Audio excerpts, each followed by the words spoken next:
வந்திருக்கிறது. அந்த 3 பறவையும் 3 பெண்கள் கையிலே கொடுக்கிறார்.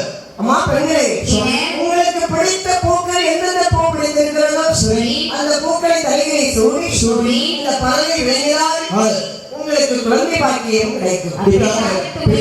பெண்களுக்கு பூ என்றால் சொல்ல வேண்டும். ஓடி வந்து ஒரு மணி கூட்டம் கூட இருக்காது. இந்த ஆட்டுக்கு குழம்பு விடுறத கட்டி விடுறது பூ. அவன் இந்த 3 பெண்களுக்கு பூ என்று சொன்ன மகிழ்ச்சி. அடி அக்கா, உனக்கு என்னடி பூ பிடிக்கும்? நீல பூவானது பிடித்திருக்கிறது. நீலதான் பிடிப்பாடி, கட்ட பிடிக்காதடி.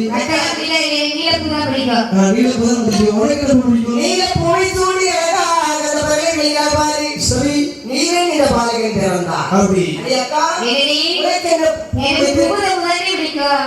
தாமரை பூ. ஆமா, தாமரை பூ பிடிக்குமாடி? ரொம்ப அழகா இருக்கடி. தாமரை மலர்மாடி. ஆமா, தாமரை கலைவரை தத்துவமே அழகா இருக்கவே.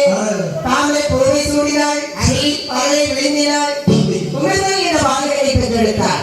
சரி, அடியே என்ன பூடி பிடித்திருக்கிறது? பூவுல பெரிய பூ தான் பிடிக்கும். ஒண்ணு வச்சாலும் மண்டை நிறைய வைக்க வேண்டி. கொண்டை நிறைய இருக்கும். என் மண்டைக்கு கொண்டைக்கு ஏத்த போல பூதி மாடி.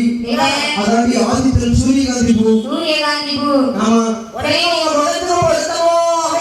இருக்குனாடி பிரகாசமா இருக்காடி. அப்படியே சூரிய பூவை சூடினாள். அவி அழகாக பறவை எடுத்து வைக்கக்கூடிய ஆதித்தன் என்ற குழந்தையானது. இந்த சூரியனுக்கு இன்னொரு பேர் ஆதித்தன். ஆமா, அந்த குழந்தைக்கு